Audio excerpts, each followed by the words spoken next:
todos los que nos acompañan,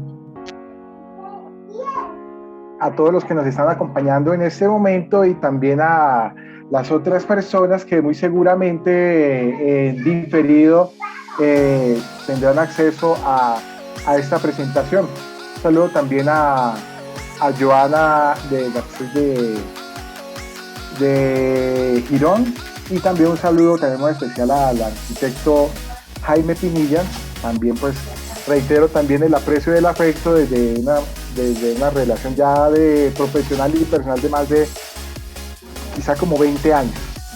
Y pues este momento realmente Elizabeth y todos los que me están escuchando pues tenía mucha entusiasmo, inquietud de tener un espacio de estas características desde la plataforma de FedeTour.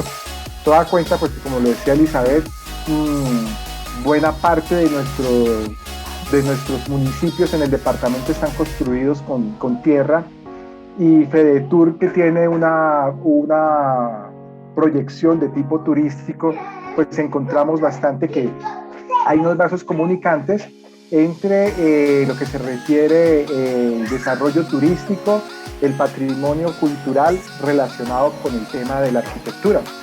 Y pues este tema de la construcción con tierra, que predomina bastante en nuestro departamento, cada vez toma un poco más de fuerza, cada vez toma un poco más de interés, y pues ya después de 22 años de estar trabajando en el tema, siento pues que tengo que aportar o compartir en diferentes procesos, por lo menos con ideas, con planteamiento de inquietudes, aportar en el contexto regional. Por eso en Anato 2021 nos encontramos con Joana y con Elizabeth, hablamos de este tema, y me complace mucho pues que ese momento de 3-4 minutos que hablamos en Bogotá, en la vitrina de Anato, se capitaliza en un momento real. Eso muestra pues de la seriedad de la organización, también pues de la valía de la palabra, y pues el interés y el compromiso por el desarrollo del territorio desde un área muy importante como es el turismo. Entonces, no siendo más así a nivel de introducción, y reiterar pues mi satisfacción de estar compartiendo con todos esta presentación, voy a dar inicio pues a lo que quiero pues compartir con ustedes. Entonces voy a compartir acá la presentación.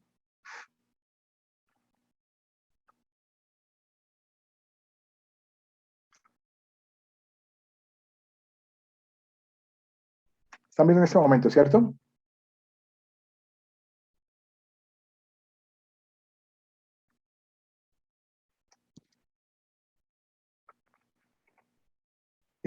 Bueno, sí es interesante pues que estamos hablando que está marcada la presentación en el marco del mes del patrimonio cultural, y este tema pues está relacionado con las construcciones con tierra, con un enfoque a lo que pasa en Santander, conservación o desarrollos y un retos de sostenibilidad, turismo y la calidad de vida. Pues el tema es bastante amplio, vasto. Yo sí quisiera que al final de este momento las personas que están acompañándome entendieran por qué o cómo un material tan sencillo y tan simple como es la tierra es capaz de producir una estructura que, bien hecha, puede tener una durabilidad inimaginable de 3.000, 2.000, 1.000 años.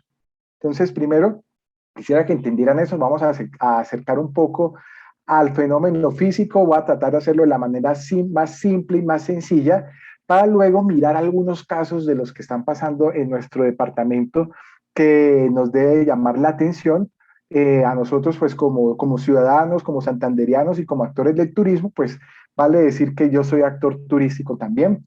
Desde Barichara tenemos con Lina, mi esposa, el espacio que se llama Casa Taller de la Tierra, desde donde compartimos con los turistas experiencias con tierra. Entonces, como actor turístico y como persona que trabaja en el tema de la tierra, vamos a comenzar acá. Entonces, en esta primera parte de la charla, quisiera pues que entendieran por qué es que una casa de tierra se mantiene en pie. Es fácil uno hablar de comprender el ladrillo, el cemento, la estructura metálica, pues está la información, están los medios, pero para muchas personas que la tierra cruda sobre la cual uno camina a diario en el campo, pues a veces uno la ve no la ve como con la seriedad del caso, es capaz de producir una estructura. Entonces, voy a hacer una pregunta que quisiera que alguno de los asistentes pues diera, pues a veces uno se siente solo aquí desde este lado del escenario.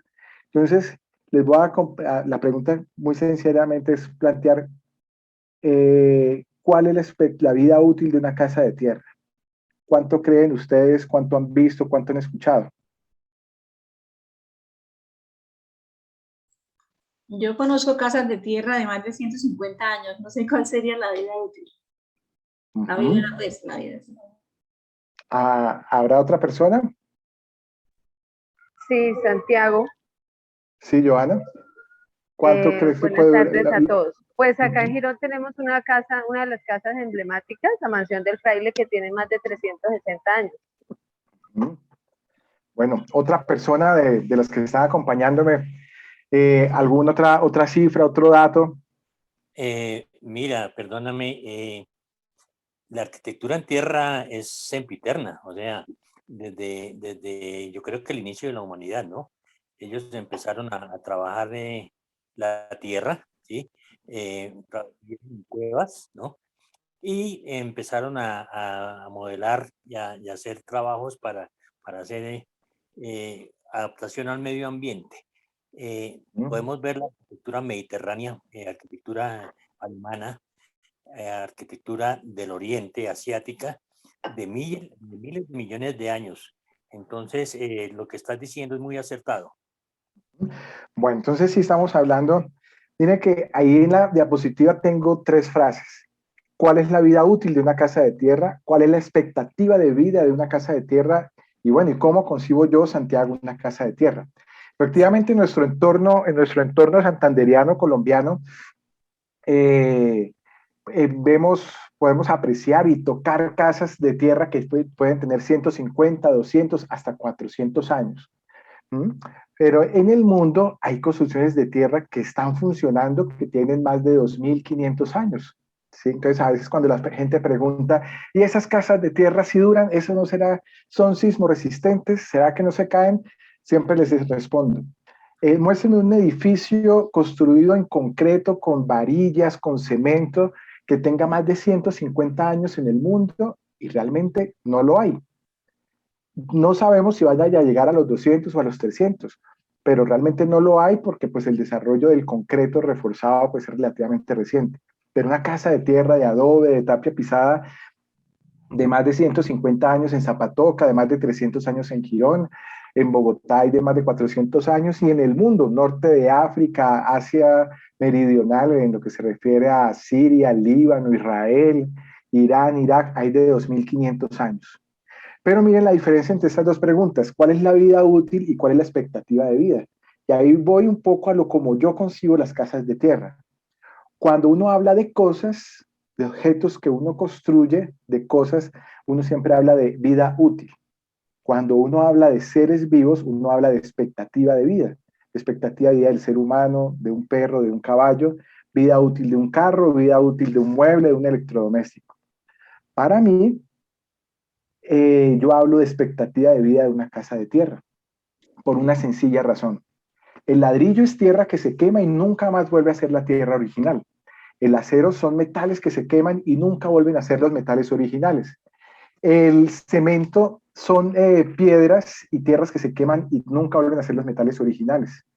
La tierra de nuestras casas de tapia pisada y de adobe, de nuestro departamento, esa tierra no ha sido quemada, no ha sido transformada de manera irreversible y en cierta forma es la misma tierra que hace parte del planeta que habitamos, que es un ser vivo que tiene millones y millones de años. Desde un punto de vista místico o espiritual, pero también muy real, una casa de tierra es un ser vivo. Los muros están vivos. mientras que el ladrillo, el cemento, la cerámica, el vidrio son materiales quemados, son materiales que están desde cierto punto de vista muertos.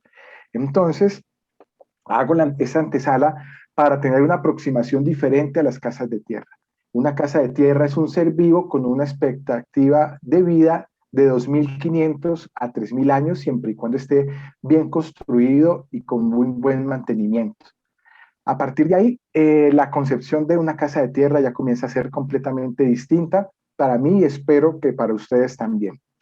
Entonces, para entender cómo es que se mantiene en pie una casa de tierra y por qué no se cae, hay que entender estos dos conceptos, vulnerabilidad y otro es amenazas y riesgo.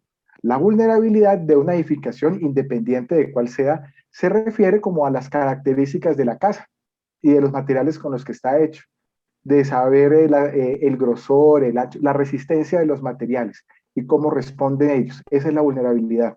Mientras que la amenaza y el riesgo son esos factores externos a la edificación que llegan a ella y que la ponen como a soportar la ponen a soportar esas amenazas y los riesgos y ponen a funcionar pues la composición que tiene, los diferentes materiales que la componen para pues saber si se mantiene en pie, si va a colapsar o se mantiene en pie. Entonces, esos dos escenarios, vulnerabilidad que se refiere a la edificación misma y amenaza y riesgo que se refiere a los factores externos, es lo que uno como ingeniero tiene en cuenta al momento pues, de diseñar una casa, ¿sí? Entonces, las edificaciones, esa es de una diapositiva, una aseguradora que me parece muy interesante, donde muestra acá que la vulnerabilidad de un edificio pues está dado pues, por el material, el acero, el concreto, las uniones, y habla de un tema de deformaciones. Entonces las edificaciones se deforman, por eso cuando hay sismos uno siente que en la parte más alta pues hay desplazamientos, y mientras que las amenazas son elementos externos, entre el caso nuestro que lo sentimos muy a diario son los sismos. Y para que una edificación funcione muy bien, independiente de cuál sea el material, estas son las variables que controlan esa vulnerabilidad. El sistema estructural, elementos no estructurales, materiales, cómo es la configuración, la fundación y criterios de diseño y construcción. Y a nosotros como ingenieros, la filosofía para diseñar una casa es tiene dos puntos muy claves. Uno diseña un inmueble para evitar que haya pérdida de vidas humanas. Dos, preservar el patrimonio económico de los dueños de la casa, del inmueble. Y tercero, que si hay un evento de gran magnitud, pueda por lo menos tener servicios básicos e instalaciones indispensables de atención a la comunidad, ciertas edificaciones. Digamos, esos son los criterios. Vida humana, patrimonio económico y ciertas edificaciones que se mantengan en pie. Y uno diseña esas estructuras para que resistir cargas normales de uso con sismos de poca intensidad sin daño. Resistir sismos de intensidad moderada sin daño estructural, pero posiblemente con algún daño no estructural, y resistir sismos fuertes sin que se caiga. Es decir, uno diseña una casa para que soporte sismos de baja intensidad sin daño, sismos de moderados sin daño estructural y sismos muy fuertes sin colapso. Vamos, esos son los criterios de diseño y para eso es que uno está en la universidad todo este tiempo. Y en el caso de las construcciones con tierra, en lo que yo he analizado, esos son los 6 componentes fundamentales para que una casa de tierra pueda durar unos 3.000 años. El suelo, que soporta la construcción, el material tierra con lo que uno construye, el sistema constructivo, la construcción arquitectónica y estructural, cómo se construye, y el 6º punto, que es el más importante y que a veces en las construcciones modernas no se tiene muy en cuenta, y es el mantenimiento. Las casas de tierra, como están hechas de materiales vivos, requieren de mantenimiento. Y ese mantenimiento, visto desde otro punto de vista, es la relación que se establece entre estos dos seres vivos, es decir, quien habita la casa y la casa. Entonces, si ese mantenimiento se da, la casa dura mucho tiempo. Miren que los 5 primeros puntos se desarrollan en un año, que es la construcción de la casa. pero el sexto punto se desarrolla en 2.999 años, ¿sí? Entonces, lo fundamental del mantenimiento, como la casa está hecha de tierra cruda y es un ser vivo, si se habita con buena energía, la casa realmente siente esa energía y se mantiene bien. Pero si la casa es habitada con mala energía o está abandonado, desde el punto de vista técnico, uno ve que el deterioro es bastante rápido. Y bueno, voy a pasar esto acá muy rápido, pero para entender que el suelo debe soportar. Una casa de tierra es pesada, entonces debe hacerse en un lugar seguro, que soporte el peso de la edificación. Si ya hablamos del material tierra, esta parte a mí me parece muy interesante y quisiera que ustedes la lograran comprender, y ese es como el reto mío aquí desde la virtualidad en este pedacito que está acá. Entender cómo la tierra forma una estructura. Entonces, todas las tierras tienen estos componentes, una parte gruesa, que son gravas y arenas, y una parte fina, que son limos y arcillas. Y además, pues tiene agua, aire, minerales y materia orgánica. Cada componente tiene una función, ¿sí? Y la tierra de Zapatoca, la tierra de Barrancabermeja, de Málaga, de San Gil, de Barichara, todas tienen esos componentes. La diferencia es que unas tierras tienen más de una cosa que de otra. Y vemos entonces rápidamente cómo es que de la tierra se forma estructura. Entonces, esta foto, que es muy interesante, nos muestra algo que se llama, pues en el tema de los que trabajamos con tierra, que 1 más 1 no siempre es 2. Entonces, en la imagen de la izquierda vemos un recipiente con piedritas y otro con arena, ambos de igual volumen, ¿sí? Los mezclo los dos, y cuando voy a llenar los dos recipientes, veo que ya no se llenan los dos exactamente, sino que uno queda más bajito. ¿Sí? Entonces, 1 más 1 no siempre es 2. Eso nos da una primera pista para que se forme una estructura con la tierra, y es que las partículas gruesas, es decir, las piedritas y las arenas, deben estar organizadas. Las piedras pequeñitas y las arenas llenando espacios, y entre más organizadas estén y estén en contacto unas con otras, hay estructura. Y esa imagen que está acá, donde hay elementos grandes y pequeños, se da en los muros de tapia pisada, en los bloques de tierra, en los adobes y está en el bareque. Y esto pasa también en los muros. Esas esferas simulan las piedritas y las arenas. Entonces, aquí con este ejercicio que muestra la fotografía de la izquierda, donde tenemos dos compartimentos, en la parte de arriba llena de esferas, la parte de abajo vacía y comunicado con una pequeña garganta. Cuando uno pone vertical el dispositivo, pues las esferas comienzan a pasar por la gargantica hasta un momento en que se forma como un arco. Un arco que lo hace el contacto de las partículas. Eso ocurre en un muro de tapia pisada. Se forman arcos entre las partículas en contacto y ayudan a que se transmita carga vertical. Ahora vamos a mirar qué pasa con el agua.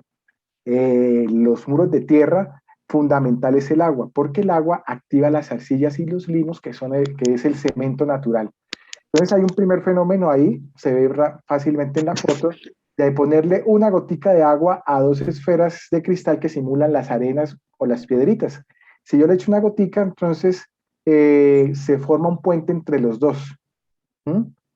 Y hace que haya una cohesión. Eso ocurre cuando uno hace castillos de arena en la orilla del mar. Entonces vemos cómo las piedritas y las arenas, así no se peguen, ellas no pegan entre ellas mismas, con un poquito de agua alcanza a haber algo de cohesión. Y este ejercicio pues nos lo corrobora.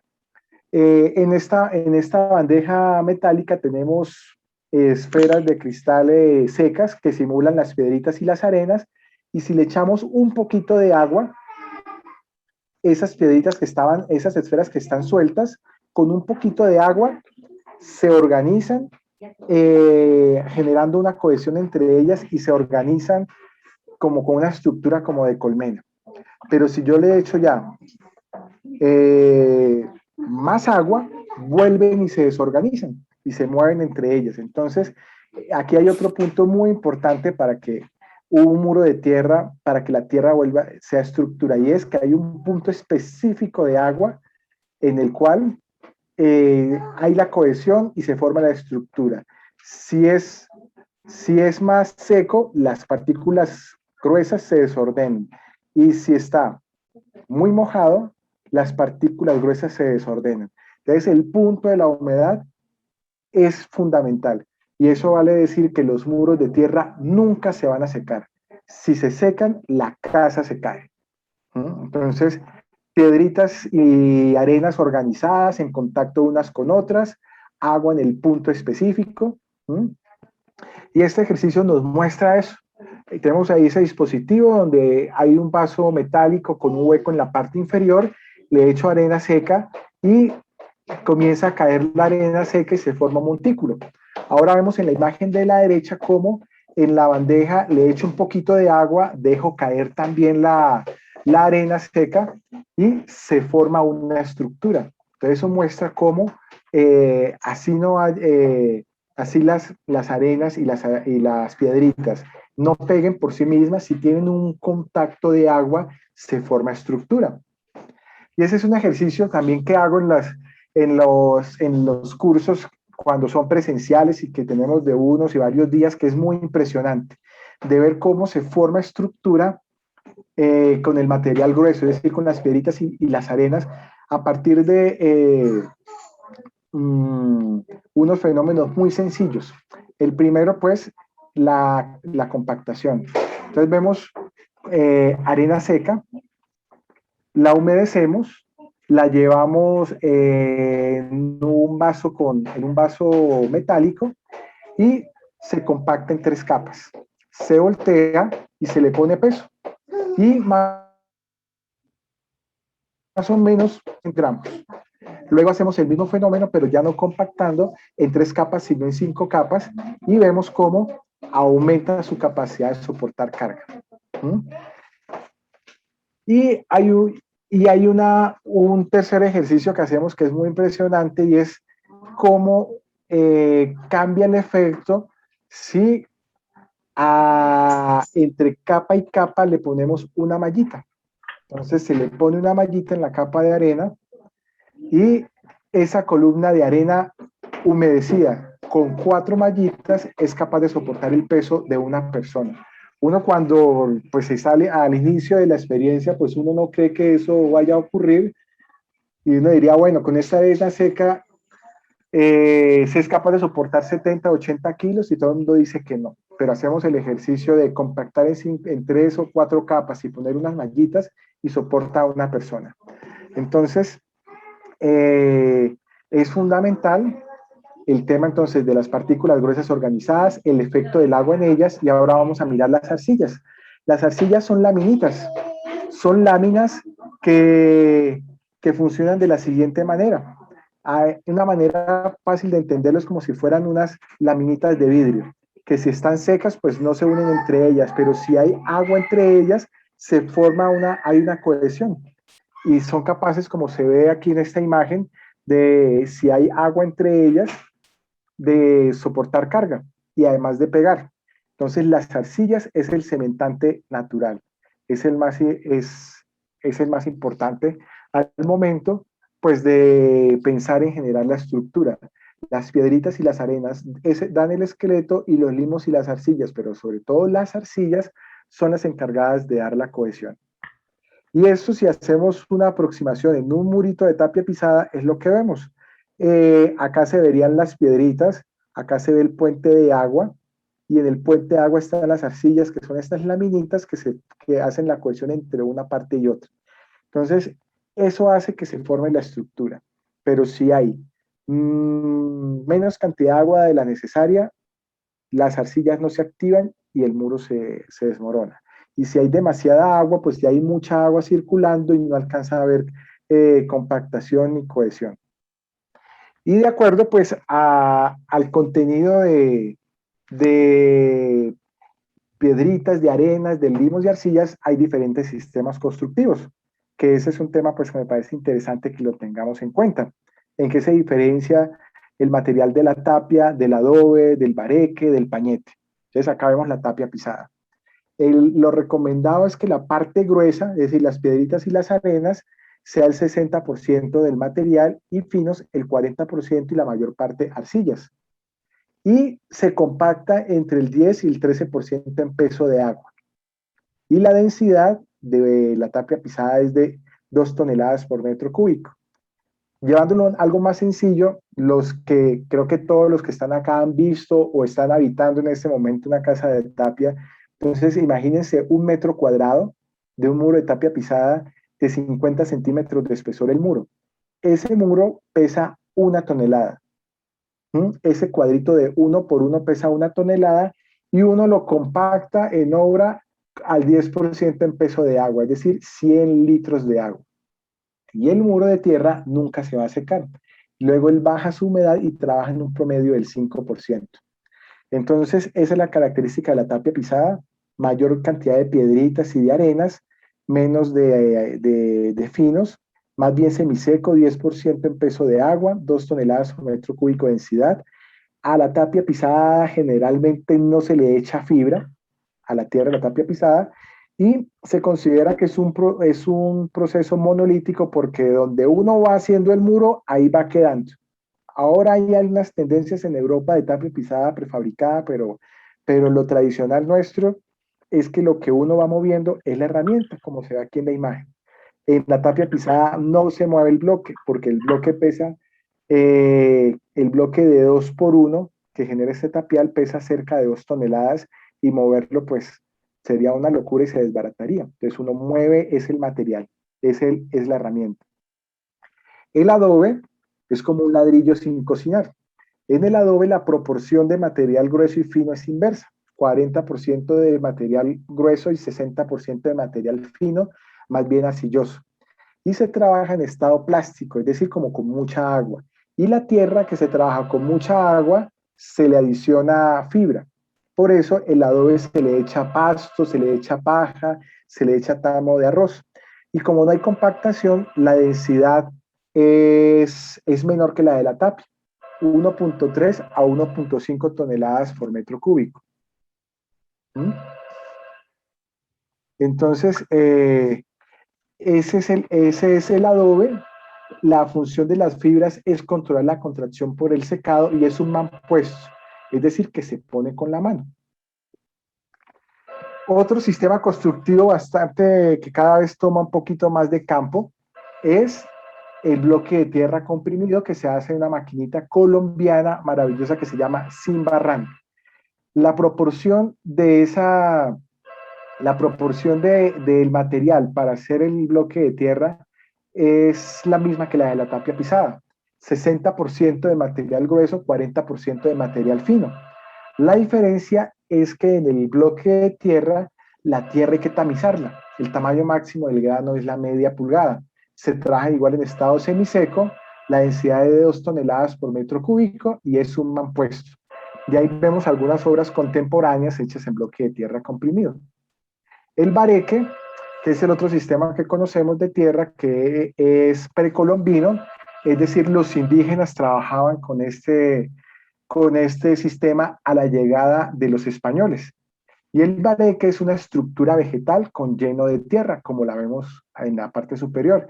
Y esa estructura vegetal va cambiando de un lugar a otro. En Santander utilizamos madera con caña brava. Si uno va al occidente del país es esterilla de guadua. Si uno va a La Guajira es con el centro del cactus. Entonces el bareque es precolombino y la manera como se hace va variando de un lugar a otro, pero el concepto es estructura vegetal con lleno de tierra, y la tierra se trabaja en estado plástico, es decir, bastante mojadita. Y como se trabaja en estado plástico, hay que adicionarle fibra. Entonces, al barro del bareque se le echa también pasto picado, paja picada o cualquier otra fibra para controlar la contracción por el secado. Y se dice que también es monolítico porque donde uno arma la estructura de madera, ahí va a quedar, aunque ya se comienzan a ver ejemplos de bareque prefabricado. Y pues en la imagen inferior izquierda nos muestra en Medellín una casa de bareque de muy buena factura constructiva, y la traigo ahí a colación porque a veces en muchas partes se considera que el bareque es como lo más feíto, lo que más se relaciona con pobreza, pero se están haciendo unas cosas en bareque maravillosas. Y lo último, pues no es un sistema constructivo, pero es algo muy importante, es el pañete, el recubrimiento. Entonces el recubrimiento se hace con tierra más bien arenosita, pero en estado plástico, y como se hace en estado plástico, se le echa fibra y nuestros antepasados se dieron cuenta que los equinos, es decir, los burros, los caballos, las yeguas, las mulas, pues botaban la fibra del tamaño ideal en el estiércol. Entonces, el pañete se hace entonces con tierra, con cal, con fibra, que es el estiércol, y con agua.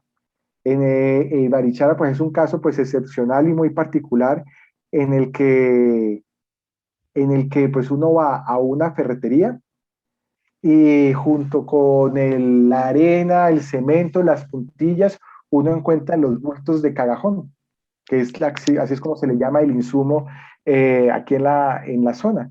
Vale 10.000 pesos en bola y 12.000 pesos desmenuzadito. Entonces eso muestra también cómo en la zona hay un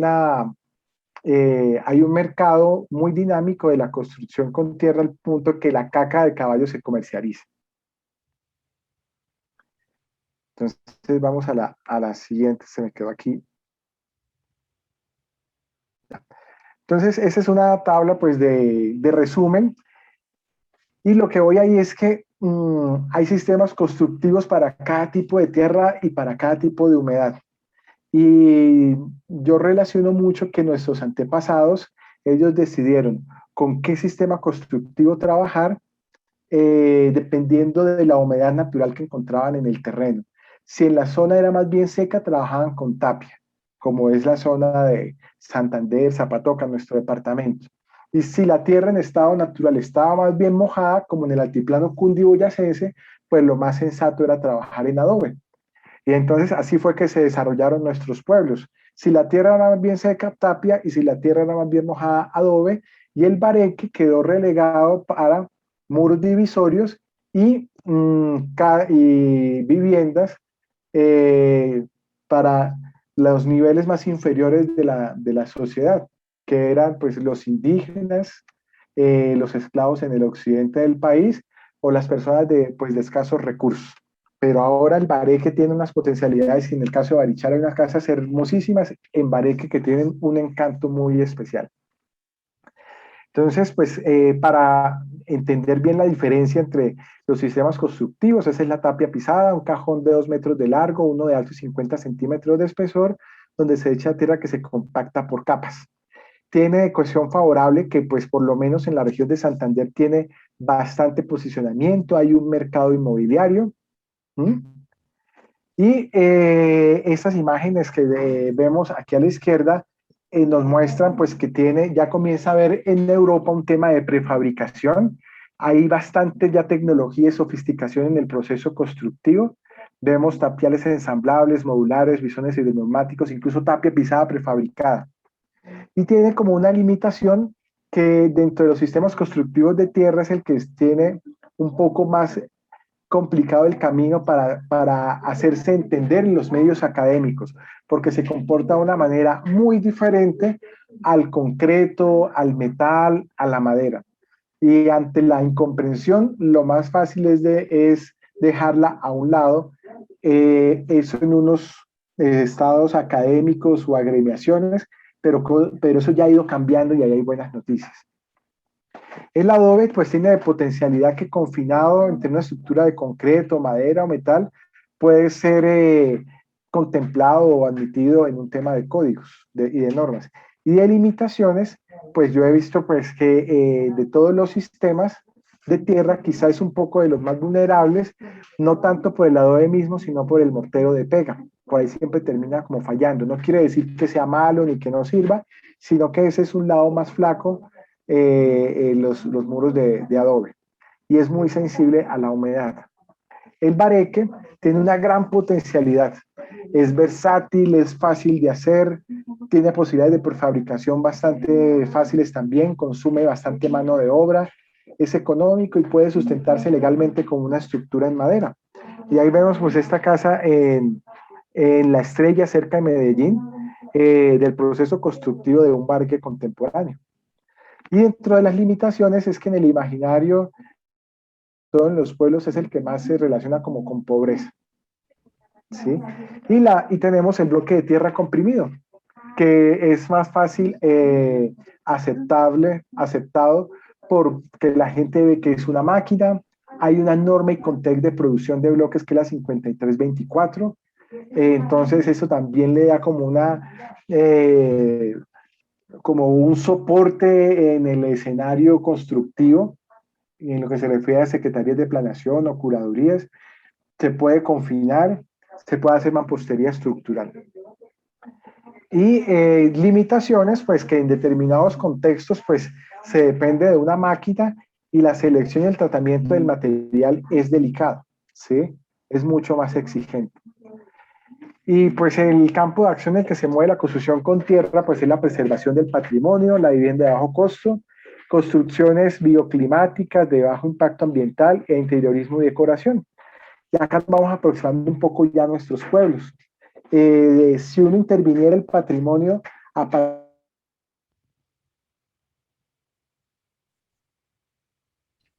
del conocimiento, pues, y hacer unas intervenciones más sensatas y más respetuosas.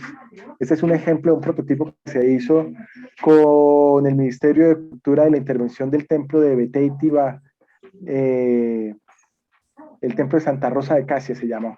Entonces, se hizo una intervención de tipo estructural a partir del conocimiento del material y del sistema constructivo y se redujo casi en un 30% la inversión. En vivienda a bajo costo, pues también hay enormes posibilidades. A mí siempre me llena pues, de contradicción cómo pues, se gastan bastantes millones de pesos en los programas de mejoramiento de vivienda rural en nuestras alcaldías, comprando ladrillo, triturado, cemento, varillas, pagando unos transportes, cuando históricamente pues el material para hacer las casas está ahí a nuestro alrededor. Y esas pues son construcciones que están ocurriendo en el mundo. Este es en Tailandia, donde vemos tapia pisada contemporánea relacionada con concreto y en estructura metálica y con vidrio.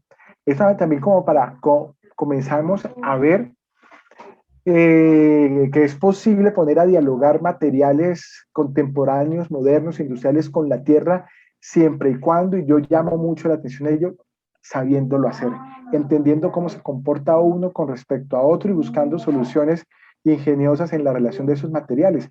Pero la tierra necesita eso, recrearse. El hecho de que sea con tapia pisada no quiere decir necesariamente hacer casas y diseños del siglo XVII o XVIII. Es posible pues hacer y es necesario hacer este tipo de construcciones, pero teniendo en cuenta el contexto. Por ejemplo, en el centro de Málaga no me imagino esta casa, pero de pronto en el sector rural sí. No me lo imagino en Zapatoca y menos en Barichara, en el centro histórico. Pero en otros contextos sí me parece que es necesario comenzar a mostrar y llegar a este tipo de soluciones y planteamientos constructivos. Y en decoración pues también comienzan a verse un desarrollo en el mundo muy interesante. Un muralismo hecho con tierra que en Chile se está desarrollando mucho, elementos no estructurales casi escultóricos con muros de tapia pisada de colores, como este que está aquí en la parte inferior derecha, ese es en Antioquia también, con mano de obra santanderiana, hecho en Antioquia, un muro no estructural con diferentes colores, o lo que se puede desarrollar a partir de pañetes. Bueno, entonces, ¿por qué una casa de tierra no se cae? Una de tapia, no se cae. Y voy a resumirlo muy sencillamente para que ustedes, pues como ciudadanos de municipios construidos con tierra, sean difusores de cómo es que se comportan y por qué no se caen y por qué pues a veces son incomprendidas estas construcciones. Pues resulta que las construcciones con tierra pues se mantienen estables y forman la estructura por ese balance acertado de piedritas y arenas, arcillas y agua. Y les había dicho pues que un muro de tierra nunca se va a secar, trabaja con el 5% en peso de agua. Eso quiere decir que un metro cuadrado de tapia pisada de 50 centímetros de espesor constantemente tiene 50 litros de agua. Imaginen y vean una pared de pronto alrededor de ustedes, si tiene 3 metros de largo por 2 de alto, es decir, 6 metros cuadrados, esa pared para que funcione bien tiene 300 litros de agua constantemente. Y para mantener esa humedad constante, el muro toma la humedad del ambiente, la va chupando y la va soltando lentamente hacia el interior de la casa. Por eso, pues, se dice que estas casas se sienten frescas en climas cálidos, pero se trabaja con una regulación de temperatura y de humedad en el interior del muro y en el interior de la casa. Y las casas de tierra no se deforman, sino que se fisuran. Y ahí voy a un tema pues que siempre me parece pues que sorprende mucho a las personas cuando hablo de ello. A uno en la universidad y a uno en la casa le enseñan a tenerle miedo a las grietas, a las fisuras. Y resulta que las casas de tierra lo natural es que se fisuren. Los edificios de concreto, de acero, se deforman. Cuando viene la carga, la fuerza, él se mueve de un lado para el otro. Y cuando no se devuelve a su posición original es porque aparece una fisura, y cuando aparece una fisura es que está a punto de caerse. Y a uno como ingeniero civil le enseñan a diseñar las estructuras antes que aparezcan las fisuras. A mí me ocurrió que cuando hice mi proyecto de grado de ingeniería civil en Tapia Pisada en el año 98, me sorprendió que a los 4 días después de haber hecho un muro de tapia pisada del proyecto de grado ya tenía fisuras, pero no se había caído.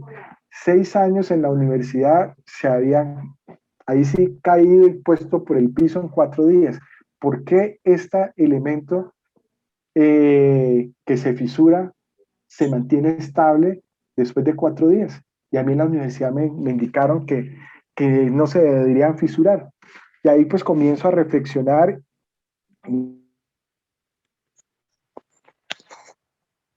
a comprender cómo funcionan esas medidas es por la geometría y por el peso propio, ¿sí? Entonces, una casa de tierra terminan convirtiéndose en una cantidad de elementos sueltos. Voy a pasar eso un poquito aquí más rápido, que es un poco técnico, para llegar acá.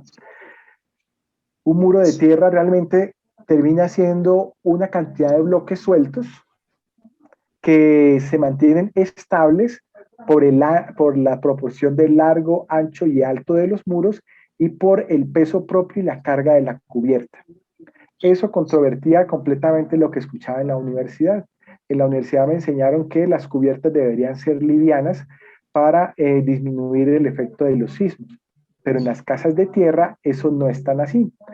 Las cubiertas con cierto peso le ayudan a dar estabilidad a esa cantidad de elementos sueltos de tierra que hay al interior. Porque un muro de tierra, con el paso del tiempo y con los sismos, y hoy vi que tembló en Santander y hace 2 días también, los muros de tierra se van dividiendo, se van fisurando, y se va fisurando tantas y tantas y tantas veces que el muro termina cayéndose ante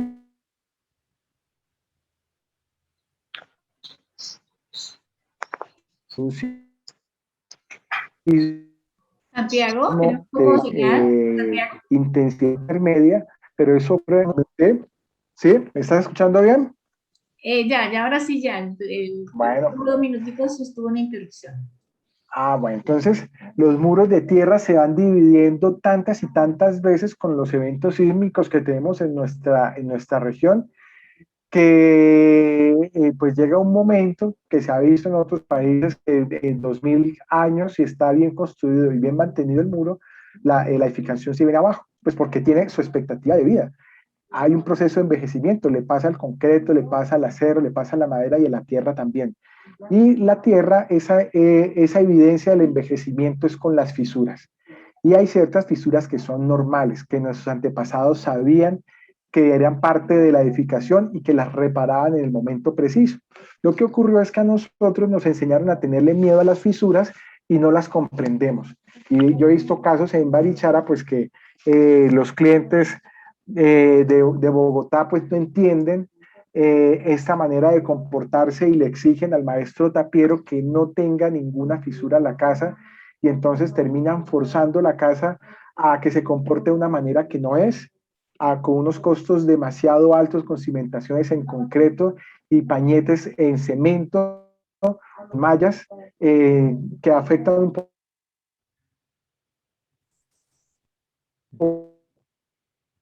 el comportamiento de la casa.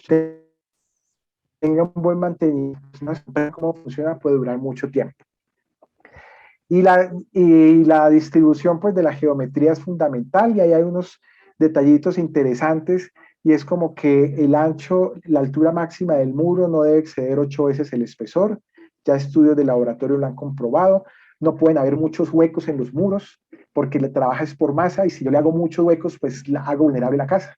Y yo miro pues con preocupación cómo en lugares como San Gil, de donde soy, pues en el centro histórico, pues a las personas se les hace muy fácil, con toda la presión inmobiliaria comercial, pues ampliar sin mucho criterio una ventana para hacer una vitrina, dejando entre la puerta y la ventana 40 centímetros de distancia. Ese murito de 40 centímetros con nada se viene abajo.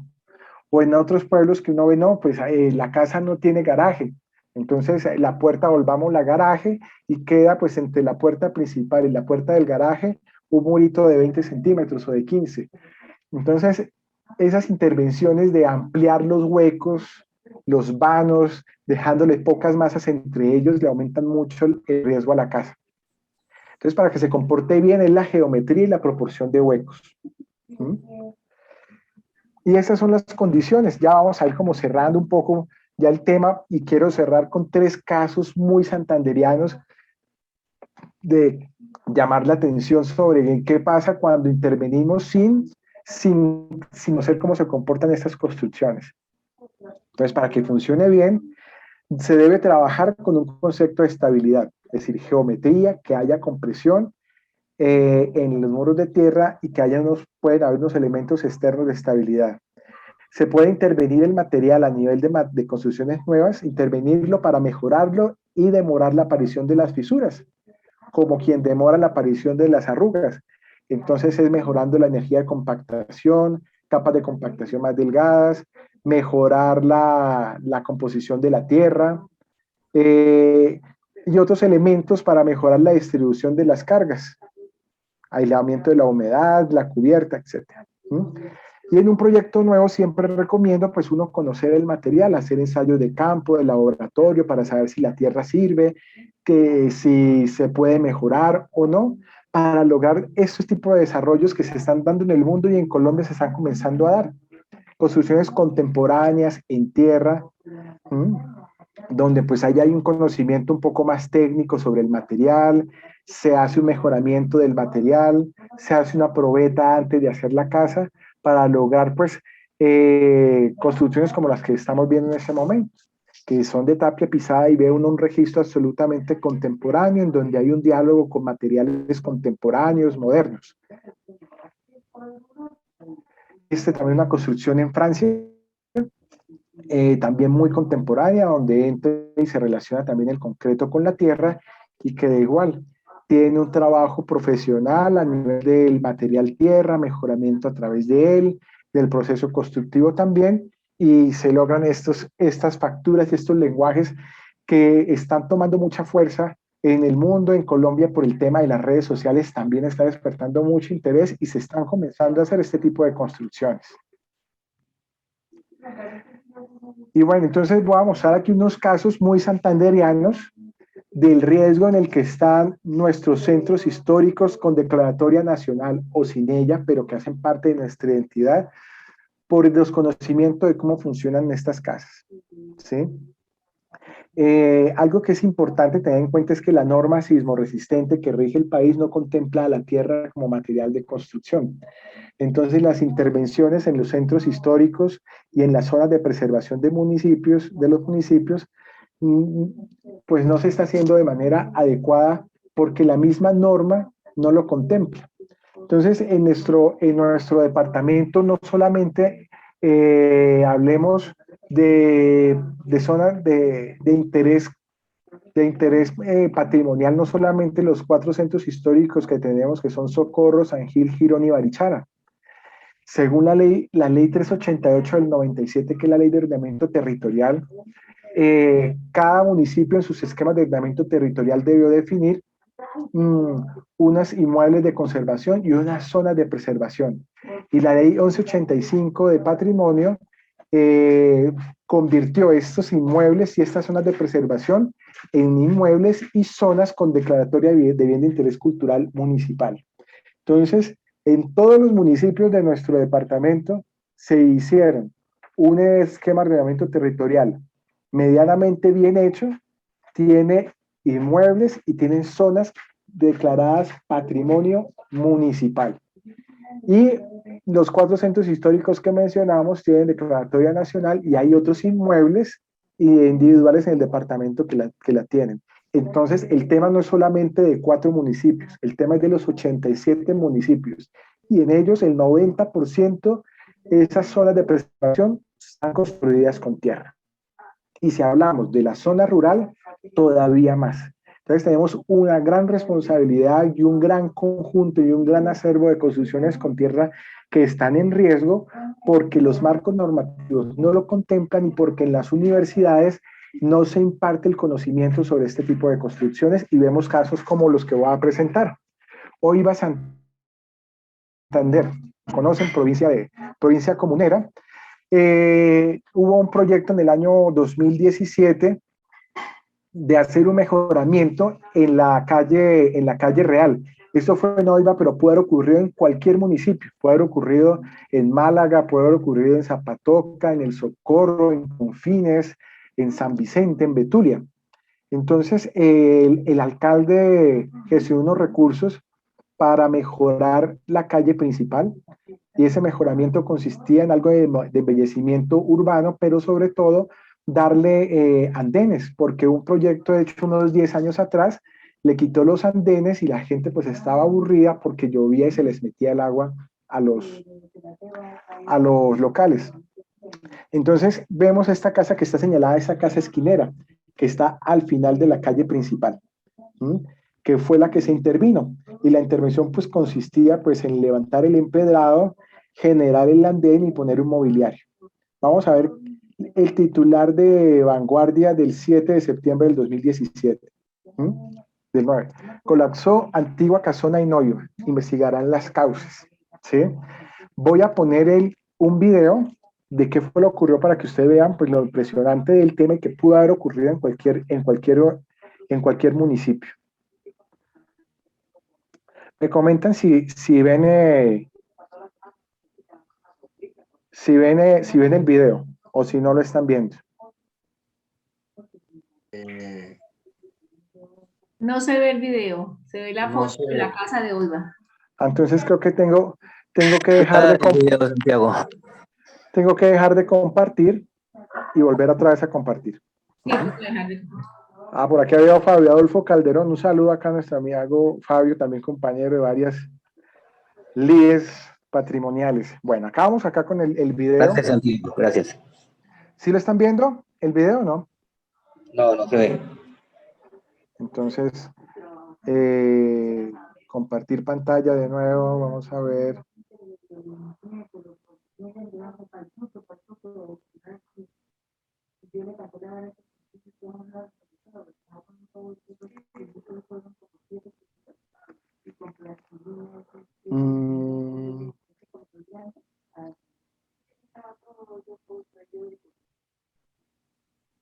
¿Ven el video en ese momento? ¿Se ve la casa? Sí, ahí se ve la casa. Bueno, entonces. Sí, señor, se ve la casa.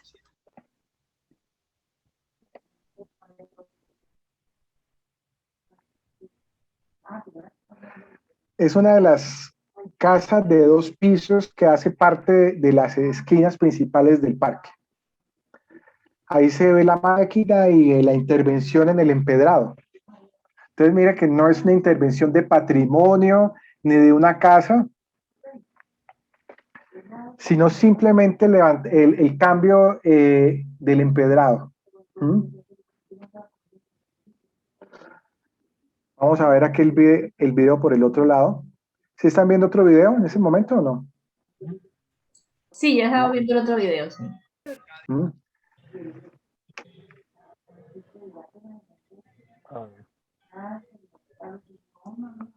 Ese es el mismo caso, pero con una cámara por otro lado.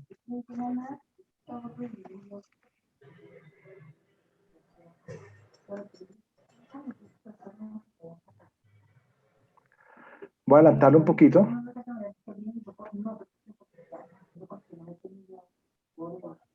Aquí arriba. Por levantar el empedrado. ¿Cómo? ¿Por levantar el empedrado se debilitó? No, no por levantar el empedrado. Ya vamos a hablar un poco sobre ello porque pues, me parece muy importante el caso porque puede ocurrir en cualquier municipio. Santiago, sin ir muy lejos, en Barichara, cuando se hizo lo del gas, la esquina de la calle Sexta con Cuarta le pasó casi lo igual. No se vino toda, pero sí pasó algo parecido. Exacto, sí.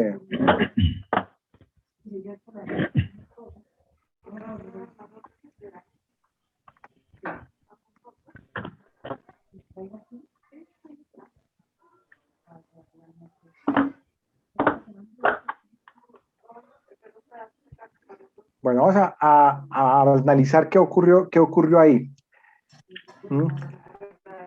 Porque bueno, es interesante, podríamos mirar fotos bonitas de arquitectura y chévere, pero es muy importante también ver, entender este tipo de situaciones que pues en Barichara pues tenemos la fortuna pues de ver ejercicios de arquitectura muy interesantes que salen en revistas muy reconocidas, pero esto es lo que está pasando en la mayoría de municipios. ¿Ven la imagen con las 3 fotografías? ¿Sí? Bueno, resulta que pues se levantó el empedrado.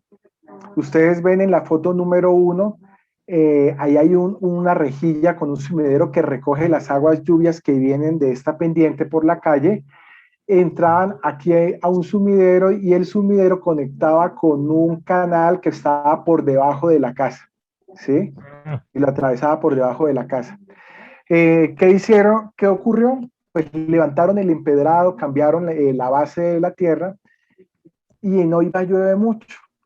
Algo tan importante como la bitácora. La bitácora es lo que llena al residente de obra en un proyecto, escribiendo todos los días lo que pasa. Yo fui contactado por parte de la alcaldía para emitir un concepto técnico sobre las causas técnicas de la situación. Y pues todo el mundo pues decía lo siguiente. Resulta que el día anterior al colapso, con un aguacero que cayó, se tapó ese canal y se inundó la calle y subió hasta casi 90 centímetros durante 45 minutos. Los obreros pues entraron, destaparon y se evacuó el agua. Al día siguiente fue que colapsó y todo el mundo dijo, no, eso colapsó por la inundación. Yo entré a mirar las causas, a indagar, pues una casa de tierra no se cae así por 45 minutos de exposición. Obviamente no era lo correcto, se estuvo en riesgo, pero una casa de tierra no se cae de la manera como vimos por 45 minutos de una inundación. Y además se cayó fue por la esquina, no por la segunda puerta. Mirando pues las fotos, y mira importante, ciudadanos, vecinos, tomaban fotos de todos los días cómo iba la obra, y apoyándome en las fotografías de ellos identificamos que al momento que hubo unos fallos de procedimientos. Por ejemplo, primero, levantaron toda la calle. Eso lo hubiese hecho quizá cualquier otro grupo profesional. Levantaron todo el empedrado y comenzaron pues a arreglar el empedrado desde la parte más alta a la parte más baja. Entonces estuvo durante mucho tiempo la calle expuesta, ¿sí? La lluvia también cayendo hacia la cota más baja que está acá en esta esquina, y si ustedes ven, al levantar el empedrado en la esquina se formaba un empozamiento, una piscina que la daba el sumidero que quedaba ya a un nivel más alto y el empedrado de la calle que bajaba por el parque. Entonces se formaba una piscinita acá que nadie se dio cuenta de ella. Y fueron 26 eventos lluviosos en Oiva, que llueve bastante durante 36 días de obra. Y nadie se percató de ello. La solución hubiese sido haber hecho con un cincel y una porra 3 canalitos para que circulara por el sumidero, pero nadie se dio cuenta de ello. Y durante 26 días la esquina de la casa chupó y chupó y chupó agua. Pero además de eso, al levantar la piedra y al abrir la caja para generar los andenes, se le quitó el confinamiento lateral a la cimentación. Las casas de tierra, la cimentación son piedras sueltas que se mantienen estables por la compresión.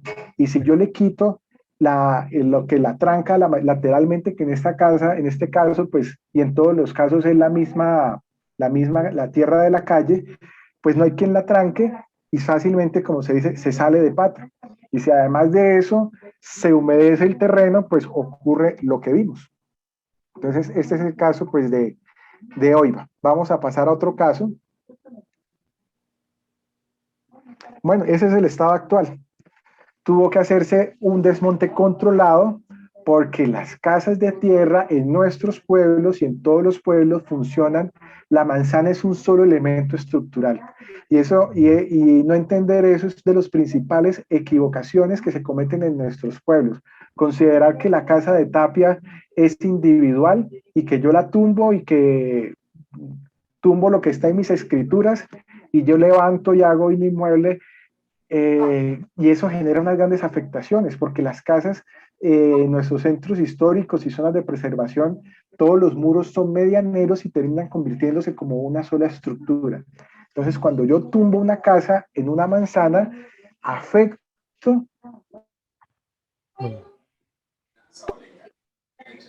toda la manzana. Y si la dejo abierta durante mucho tiempo, pues la afectación de oración.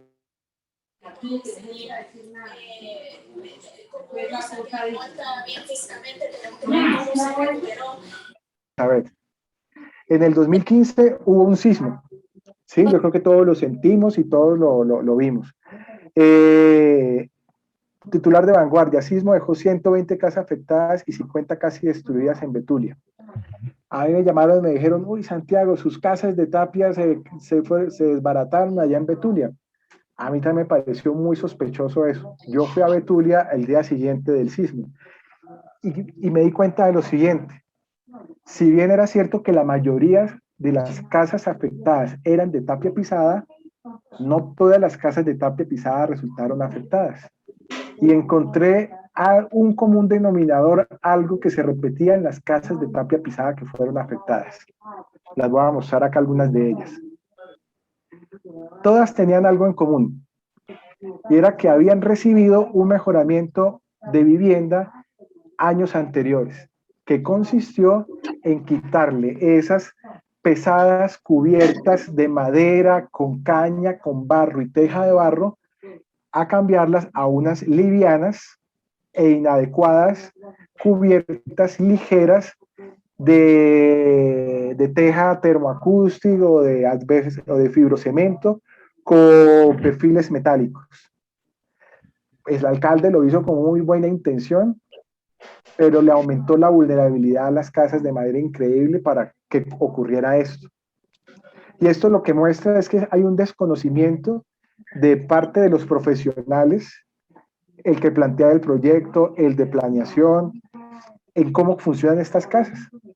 Pero lo que a mí más me impactó no fue solamente la afectación de los inmuebles, sino lo que vino después.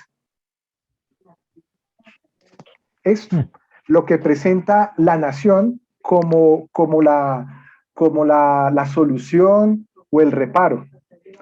Traer en aviones, y lo muestran como algo muy positivo, icopor ensanduchado con malla electrosoldada y con cemento, un sistema que está pues avalado en la norma, Durapanes le llama, y con esa pues se hicieron las reparaciones.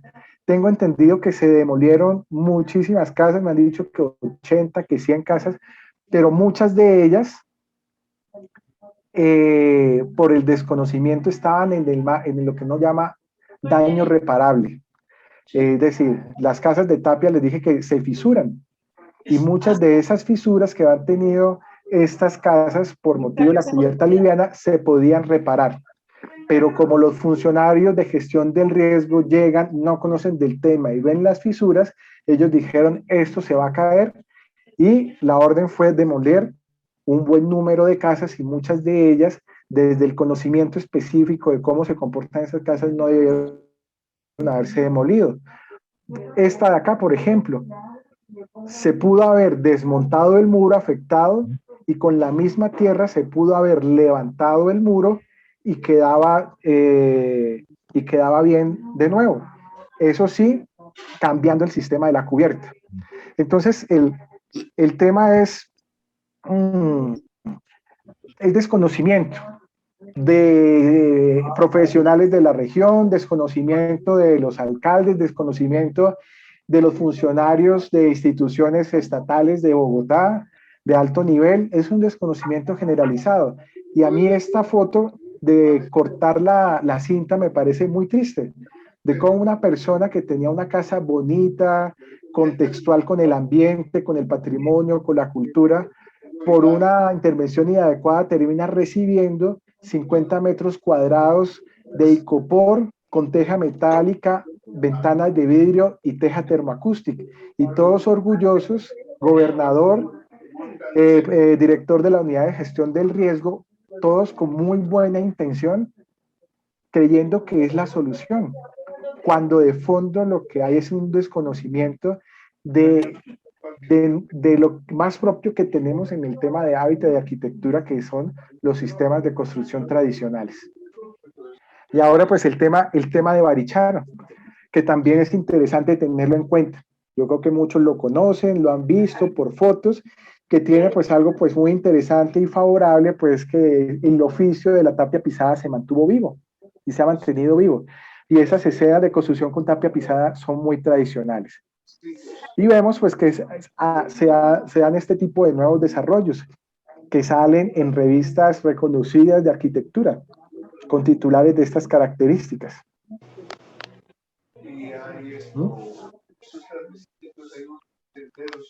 Todas estas construcciones construidas en Barichara que salen en revistas, muchas de ellas en propiedad de personas muy reconocidas del mundo cultural, político o artístico del país, tienen un margen de ilegalidad, porque están hechas con un sistema constructivo que no está contemplado en la norma sismo resistente.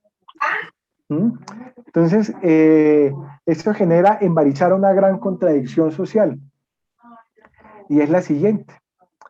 Estas imágenes son los nuevos desarrollos que están en el margen del centro histórico, donde buena parte de la población de Barichara local se está estableciendo, bien sea porque se han desplazado del centro histórico, porque han vendido sus inmuebles, o bien sea porque como ahora hay fuentes de trabajo por el turismo, por la construcción y otras actividades, pues se conforman nuevos núcleos familiares que tienen necesidad de dónde vivir. Entonces, se comienzan a aparecer pues ya este tipo de soluciones que, si ustedes ven a nivel de fachada, de fachada y lenguaje arquitectónico, conserva bastante de lo que es el centro histórico, pero si ustedes ven la materialidad, es sistema aporticado de concreto. La casa esta de la izquierda inferior, esa es de tapia pisada. ¿Qué ocurre en Barichara? Que es una gran lección que da para el país. La construcción con tapia pisada, con todos sus beneficios y todas sus cosas positivas, se está relegando para ciertas élites, porque subsidios de vivienda y préstamos del sector financiero de vivienda no pueden aplicarse en construcciones con tierra, porque la tierra no está contemplada en la norma. Entonces, si un poblador local necesita o requiere un subsidio de vivienda o un préstamo, no puede aplicarse en tierra. Y quienes están haciendo los nuevos desarrollos, pues son personas que tienen la capacidad económica, tienen capacidad de endeudamiento para desarrollar proyectos de tapia pisada sin ninguna columna de concreto, sin ningún metro lineal de acero, con licencia de construcción. Entonces se genera... Sí, las mejoras que hace la alcaldía de Barichara las hace en material y con teja de Eternit. O sea, para un proyecto en la cual pues sea acorde con la arquitectura de cada casa, y pues no se ha logrado, ¿no? Sí, sí, la gran contradicción es que si uno se va al estricto rigor de la norma de la ley, el alcalde de Barichara, de Huaca, de Capitanejo, de Mogotes, no puede aplicar subsidios de vivienda en construcciones con tierra porque estarían cumpliendo una norma. Y ocurre que la norma de construcción en Colombia es de las pocas en el mundo que está vinculada a una ley. La ley 14 o ley 400, no recuerdo bien el nombre de la ley, que es la ley de construcciones. Entonces, cuando se incumple la norma, se incumple una ley. Y si se incumple una ley, se comete un delito, ¿sí? Entonces, de manera reiterativa en Barichara se cometen delitos al incumplir la norma sismoresistente, pero también Barichara tiene la misión y está cumpliendo la misión de abrir los ojos en Bogotá para decir, miren, esta norma sismoresistente, que es casi una copia y una adaptación de las normas de Estados Unidos, que desconocen la realidad de nuestro país ambiental, patrimonial, cultural, debe ajustarse, debe cambiarse. Y Barichara es el ejemplo para mostrar ese desajuste que hay en la parte normativa.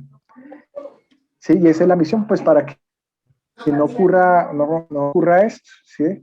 Este tipo de situaciones que me parecen, pues, interesantes. Estos son barrios de subsidios, este es el barrio San Luis, impulsado por una administración anterior, que es un barrio de interés social de muy buena factura comparados con otros en cualquier otro lugar del país.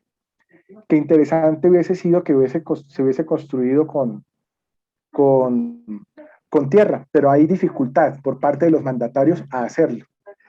Y comienzan pues a ver este tipo de situaciones que son interesantes, pues son como soluciones híbridas de hacer sistemas aporticados con muros de tapia pisada, que no es que estén bien, no es que estén mal, sino que pues no están probados.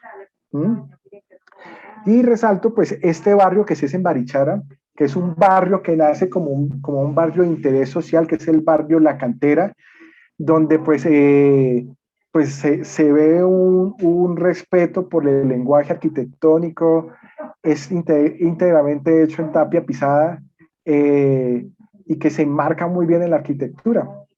Yo vivo en ese barrio y yo creo que pocos ingenieros dicen, yo vivo en un barrio de interés social, y yo vivo en un barrio de interés social y la casa pues la construí yo todo con la tierra de ahí. Y ese es un ejemplo muy interesante de cómo se puede desarrollar un proyecto de bien de interés social en lotes de 100 metros cuadrados con arquitectura y material local. Y acá pues hay unos casos recientes, ¿no?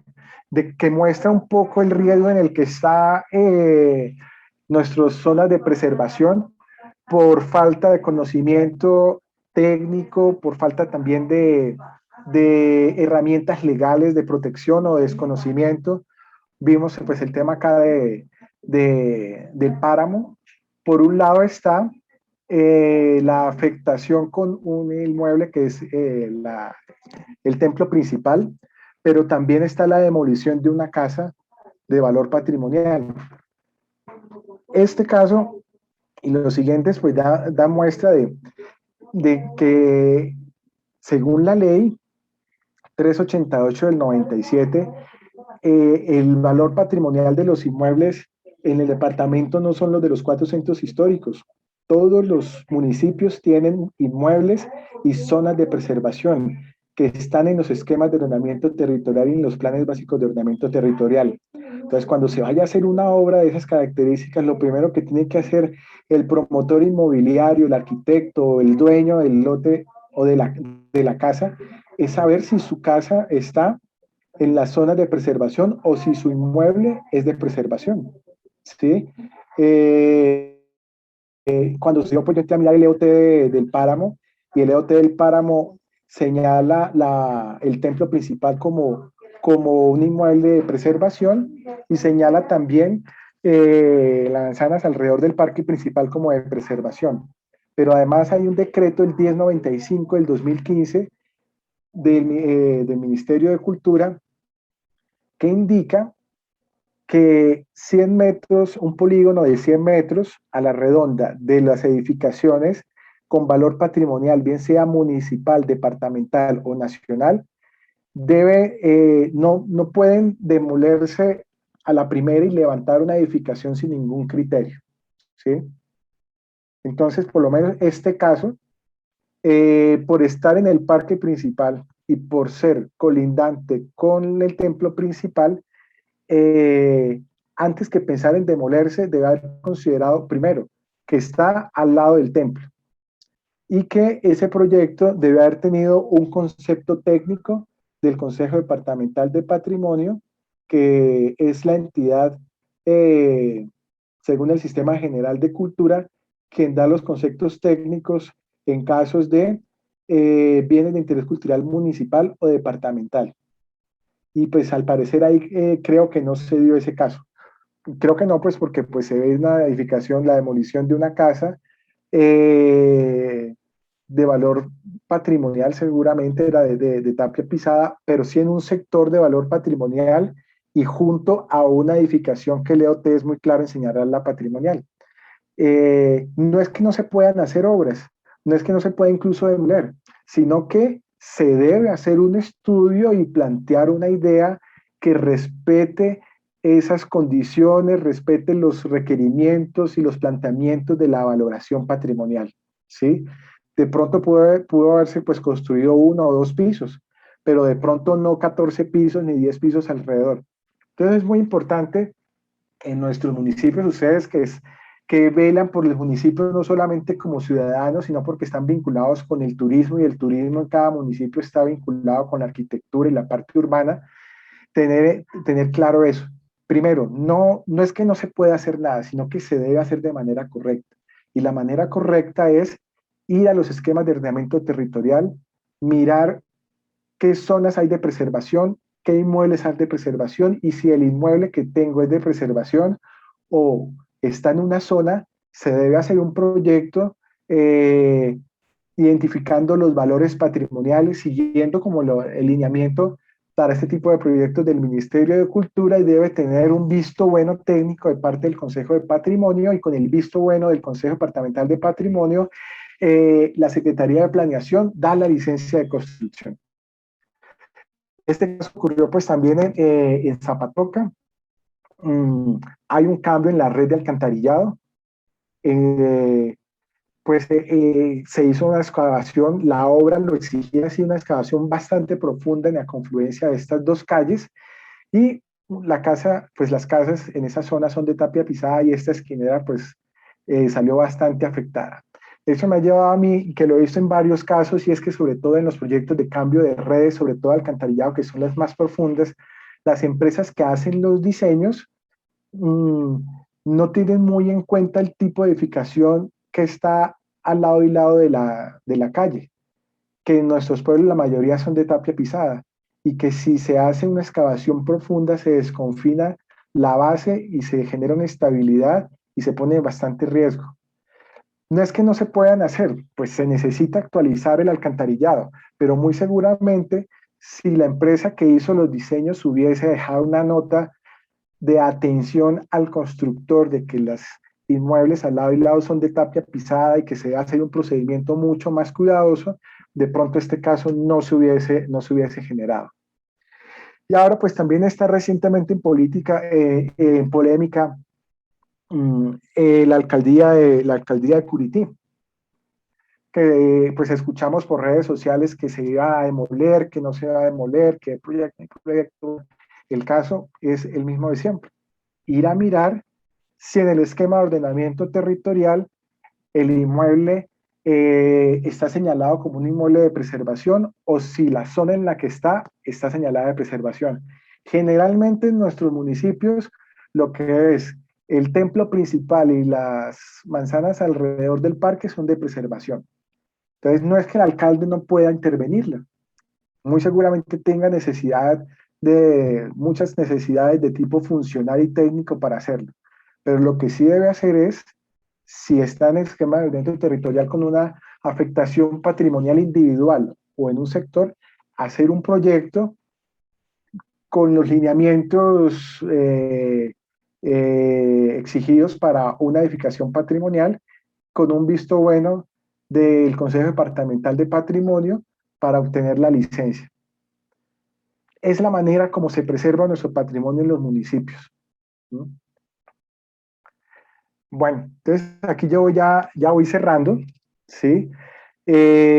mostrando pues como algunos avances recientes que ha habido en la parte patrimonial, en la parte de construcción, normativa de construcciones con tierra.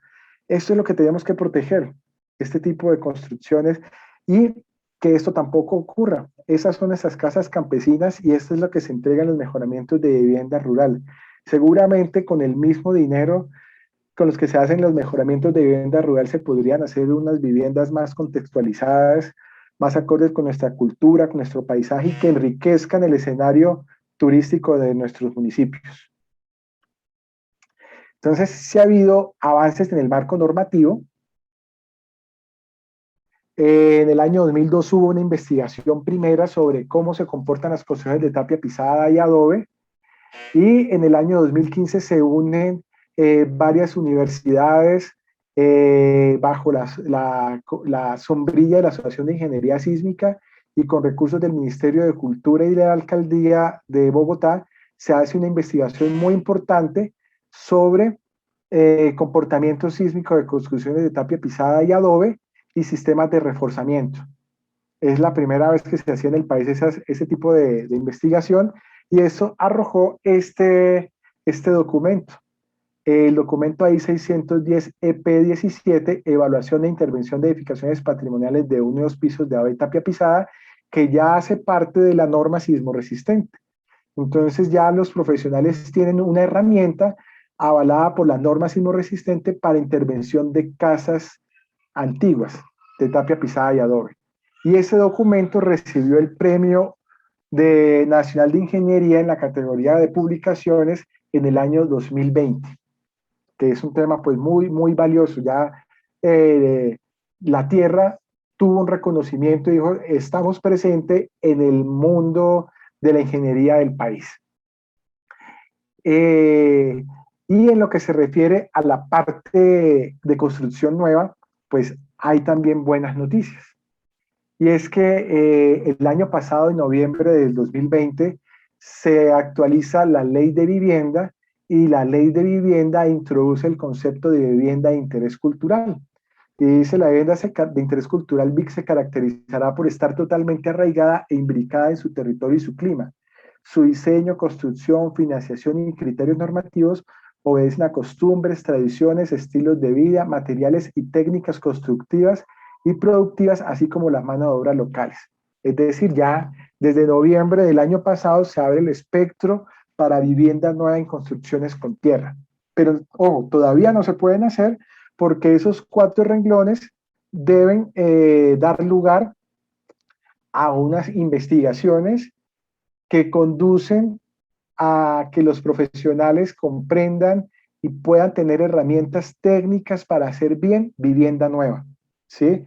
Pero estos 4 renglones ya le exige a la nación desarrollar la investigación y los decretos reglamentarios para que en corto tiempo, espero yo, podamos tener proyectos de vivienda de interés cultural construidos con tapia pisada, adobe y bareque en nuestro país. Para llegar a eso, algo que está muy en boga y que debemos tener muy en cuenta todos, y son los Objetivos de Desarrollo Sostenible, que es un acuerdo de las Naciones Unidas hecho el año anterior. Y son, pues se reúnen pues todas las naciones para buscar a 2030 una carta de navegación de todos los países. Bueno, de buena parte de los países, los que se acojan a esos objetivos. Colombia se acogió a estos ODS, Objetivos de Desarrollo Sostenibles, y el objetivo 11 es ciudades y comunidades sostenibles. Y la meta número 4 está relacionado con centros históricos. Y algo que está pues ya identificado es que no hay un centro urbano, un conjunto urbano más sostenible que los que están construidos con tierra, por el mínimo impacto ambiental. Mínimo impacto ambiental en la construcción de la edificación, en el mantenimiento, en el final de la vida útil. Entonces, ahí hay una gran tarea muy importante con los ODS. Sí, entonces esta nueva ley de vivienda, esta actualización de la ley de vivienda va dirigida allá y la Tierra pues tiene una misión y tiene bastante que decir en el cumplimiento de esos objetivos de desarrollo sostenible y nuestros centros históricos y nuestras zonas de preservación. El Carmen, San Vicente, hablemos de Vélez, Websa, Capitanejo, Santa Bárbara, El Cerrito, todos construidos con tierra, esos centros históricos, esas zonas de preservación, son de alta sostenibilidad y están llamados a ello, pero para que realmente se dé eso, tenemos que ser todos conscientes, ciudadanos, profesionales, autoridades, de esas características y ya con las próximas herramientas técnicas y jurídicas, llevarlas a hecho para mejorar las condiciones de vida, no solamente los residentes en el municipio, no solamente los turistas que vean cosas lindas, sino que nuestros campesinos y nosotros mismos tengamos acceso a los beneficios de vivir en una casa de tierra. Bueno, entonces, dejo acá la presentación, dejo la palabra a Elizabeth, que nos indique cómo es el...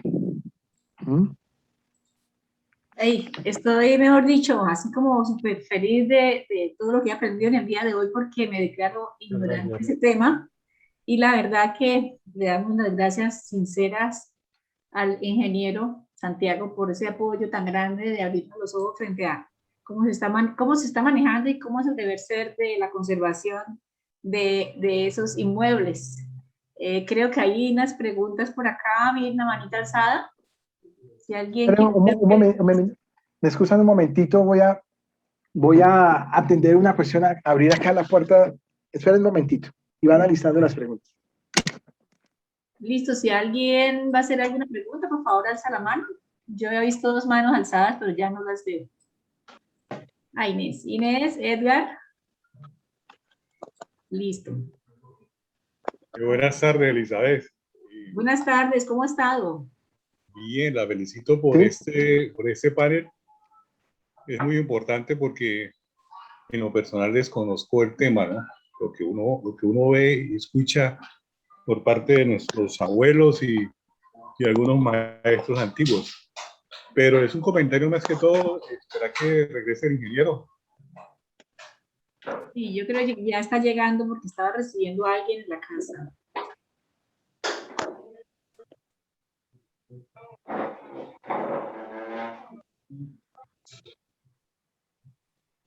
Interesante el tema porque es que lo que él mismo dice, ¿no? En Colombia y en nuestro municipio estamos acabando ese patrimonio y todas esas casas de nuestros campesinos, sobre todo de ellos que están en muy mal estado, pues no se les invierte ni se les apoya en arreglarlas, ¿no? Y es muy poca la gente que sabe cómo se hacen esos arreglos. La verdad es costoso tal vez por eso, ¿no? Realizar un arreglo o una construcción nueva en tierra pisada, porque los que conocen del tema, los que son prácticos, pues tienen una gran demanda, ¿no? Claro que sí, pero nos hablaba de unas viviendas económicas, o sea, que según eso, porque pues el material lo tiene la misma tierra, entonces hay esa posibilidad, ¿no? Entonces toca que él nos explique de qué manera pues pueden ser más económicas la construcción en tierra. Ingeniero Santiago, por acá está Edgar que quiere hacer una pregunta. Sí. Gracias, buenas tardes, ingeniero. Pues lo que usted comentó de Betulia, eso es muy cierto. Yo estaba haciendo una obra en esa época en Betulia y yo vi cómo se hicieron los cambios de esas cubiertas, ¿no? No sabía que esas eran las viviendas que se habían afectado, pero para el tema hay un gran desconocimiento y uno para buscar información siempre tiene que recurrir a nuestros viejos, ¿no? Al maestro viejo que conoce el tema, que le comentaron. Todavía es difícil buscar el maestro especialista en ese tipo de construcciones porque los que conocen del tema tienen mucha demanda, ¿no? Entonces sí hace falta diversificar este tema y sobre todo no sé qué tan económico sea construir una vivienda en tierra pisada obviando el hecho que, pues, que lo que sabe hacer la práctica, pues tiene mucha demanda, ¿no? Sí, me gustaría saber eso. ¿Y qué se está haciendo? Si se está haciendo algo con respecto a un manual de reparaciones, de mantenimiento, y sobre todo que hay un gran desconocimiento también sobre los beneficios que usted hablaba sobre el tipo de vivienda, porque es que mucha gente dice, no, es que una persona con asma no puede vivir en una vivienda de tapia pisada, o hay muchos mitos con relación a la tapia pisada. Esa y era bueno, mi pregunta. con respecto pues a muchas de esas inquietudes, pues después de que se dé el marco normativo de vivienda nueva, seguramente comenzarán a desarrollarse todo ese tipo de publicaciones, de manuales y de formaciones que son necesarias. Al momento, pues hay apoyos en experiencias particulares de los que estamos trabajando en el tema a nivel profesional, que en Santander, yo creo que la mayoría estamos en Santander. Hay cursos, talleres que hacen diferentes personas o entidades. Yo soy una de las personas que desde Barichara hacemos algunos talleres, pero yo pienso que después de que se realicen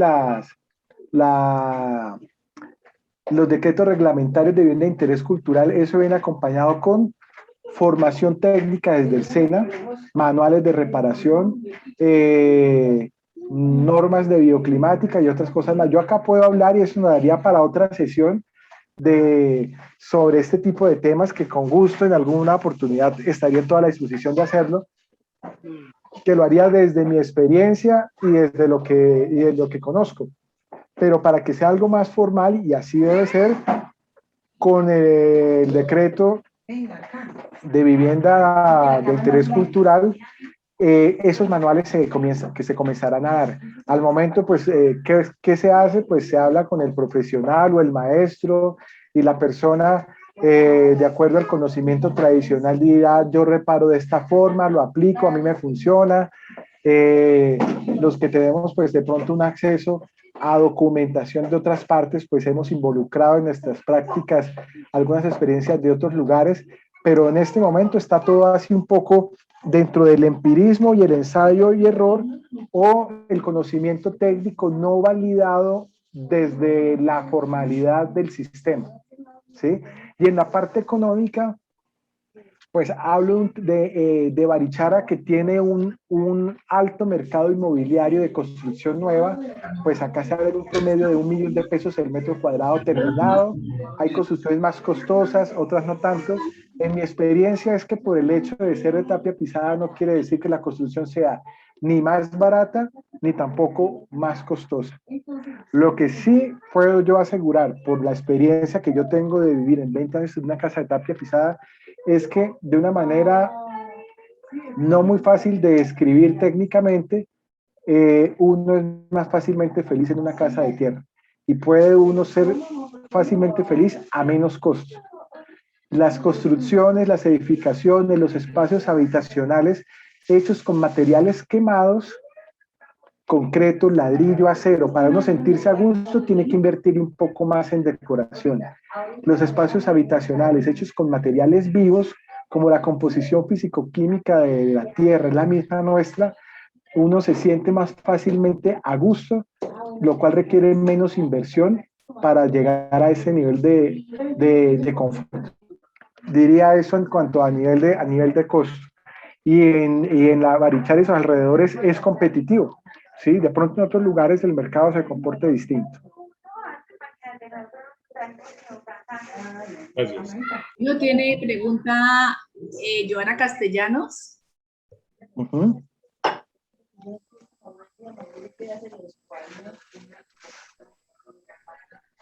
Joana. Sí, hola, perdón. Hola, buenas tardes. Bueno, primero que todo, felicitar a Santiago. Excelente información. Lo más importante, pues, que todo lo que nos has transmitido se basa en tu experiencia, no es como de pronto en otras conferencias o en otras ponencias que uno habla de teoría y en tu caso, pues, lo vives a diario, es tu trabajo. Gracias por defender este patrimonio que tenemos en nuestro patrimonio, porque pues no todos los profesionales le apuestan a eso, pero primero que todo era agradecerte. Y segundo, pues era preguntarte referente a los planes de gestión de riesgo municipal. Hablo por Girón. San Juan Girón en su plan de riesgo municipal no tiene contemplado la parte de afectación arquitectónica de estas casonas de más de 200 y 300 años.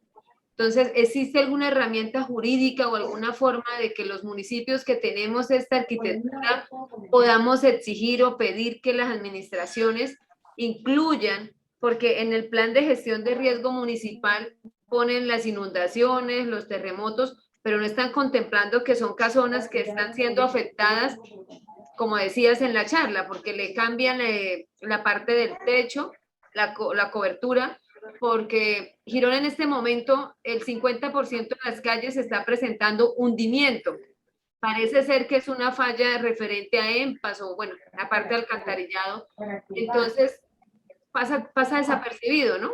El temor de nosotros y más como vigías y como gironeses es el día que se lleguen a desplomar esas casonas. Entonces la pregunta es, ¿existe alguna normatividad o algo que le podamos exigir a la administración que en su plan de gestión de riesgo municipal incluya la protección? ¿O es yo considero que una herramienta directa que haga el puente entre el riesgo y el patrimonio, creo que directa no hay, pero sí, por el hecho de ser centro histórico declarado nacional, el Ministerio de Cultura, ellos son conscientes de ello. En algunos años estuvieron desarrollando algunos programas de patrimonio inmueble en riesgo, pero fue como algo que quedó ahí como en el camino con algunas sensibilizaciones, pero sí por medio de ellos, del Ministerio de Cultura, sí se debe indicar, y ustedes ya que son vigías de patrimonio, que integren en los planes de gestión de los inmuebles dentro del centro histórico por X y tales razones técnicas, porque es que como ese tipo de construcciones no están contemplados en la norma sismo resistente, entonces falta hacer el puente, ¿sí? Pero el hecho de que no haya, pues que no esté en la norma no quiere decir que pues, no se puede desconocer que estén estas edificaciones, entonces toca hacer la tarea, como no hay norma toca señalarla, de acuerdo a antecedentes anteriores, antecedentes en otros lugares y por el comportamiento de las edificaciones de tierra, se considera que en el plan nos parece pertinente que consideren el plan de gestión del riesgo la gestión de estos inmuebles, porque entonces se ponen en riesgo los cambios de alcantarillado, el manejo de vías, por estas tales y tales razones, de desconfinamiento lateral de las cimentaciones, riesgo de humedad durante las obras, y por el hecho pues, de ser patrimonio de la nación, yo creo que el ministerio debe atender bastante eso y yo creo que podría ser efectivo, pero así algo directo no, que yo conozca no. Pero sí es importante hacerlo, muy, muy importante. Y yo creo que no solamente para Girón, sino para todos. Para los municipios, sí. Sí, porque si tú miras todos los, o sea, no hay el primer municipio en Santander que tenga, creo que Betulia incluyó algo después del terremoto, pero en sí en el plan de gestión de riesgo municipal no lo tienen contemplado. Gracias. Bueno, tiene la palabra Peter Arenas. ¿Cómo está? Muy buenas noches. Sí, buenas noches, señor Peter. Hola, Emma, primero que todo, muchas gracias por todo su conocimiento y pues quiero hacer como un ofrecimiento o un llamado a ver si alguien puede hacer, bueno, por decir algo, no tengo los recursos para hacer valorar o un inmueble que está en medio de una montaña y el cual pues tiene mucho valor histórico. Bueno, de pronto si hay algún profesor de alguna universidad, de alguna empresa, alguien que quiera realizar como un levantamiento, algo, pues quiero dejar a la orden el inmueble que está en el municipio de Girón, con vista a la represa, y la cual dicen que era una posada de arrieros del Camino Lenguerque. Entonces, pues no he podido llegar a ni alguien que haga el estudio, porque, bueno, por falta de, sí ha estado el interés continuo de realizar como la investigación, que no se caiga la casa, o sea, interés sí lo hay, más que de pronto se empieza como a vivir algo de turismo, y pues vuelvo y le digo, no solo tenemos ahí como la pequeña particularidad de esa casona en medio de la montaña. De pronto, si alguien me puede regalar los números, les dejo ahí a la orden esa pequeña, pues, no sé, capricho de ser santanderiano, ¿no?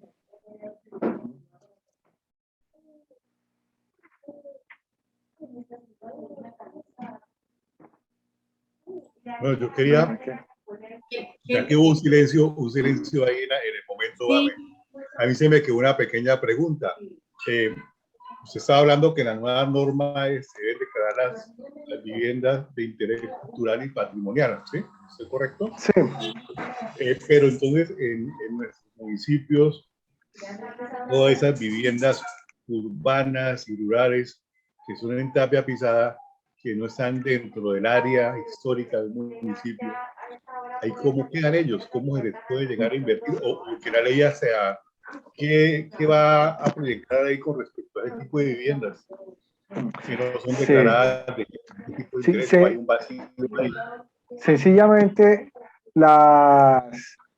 los inmuebles en nuestros municipios que no están dentro de la zona de preservación o no tienen una afectación de tipo individual, pues están a la merced de la presión inmobiliaria.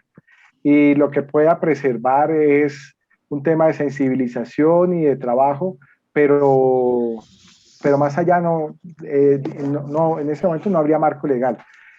Por eso los COT definen zonas de preservación, para definir unas zonas ahí de preservación, y las otras pues son de libre desarrollo. Que por ejemplo en el caso de Barichara, pues los nuevos desarrollos pudiendo ser de tierra han sido en sistema porticado de concreto, por el lenguaje arquitectónico es el del pueblo. Yo creo que a nadie en Barichara se le imaginará hacer una casa, un barrio con vidrio y perfilería metálica, ladrillo a la vista, porque ya hay una cohesión y una fuerza social, una cohesión social que dice que eso no, así no está escrito, ¿sí? Y eso es lo que viene, eso es lo que habría, pero de resto no por fuera de las zonas de preservación, alguien puede tumbar una casa, un inmueble de ladrillo, de concreto, de tapia, y levantar pues una casa acorde con la normativa vigente. O sea que tampoco las alcaldías van a poder hacer mejoramientos de vivienda para este tipo de vivienda. De pronto, si hay un programa establecido, sí, pues si va a ser un programa de mejoramiento de vivienda rural, pues eso tiene que reglamentarlo, ¿no? Pues se sabe que las familias que están beneficiadas con subsidio de vivienda nueva o mejoramientos no las pueden vender durante tanto tiempo. Bueno, eso saldrá una reglamentación, ¿sí? Me imagino pues que si se hace un mejoramiento de vivienda urbano en una zona de preservación, o en un municipio así no sea en zona de preservación, pues no podrá intervenirse ni tumbarse esa casa durante un tiempo, porque si no pues se perdería la inversión. Pero esos son todas cosas que faltan por construirse. Yo voy a contestar acá una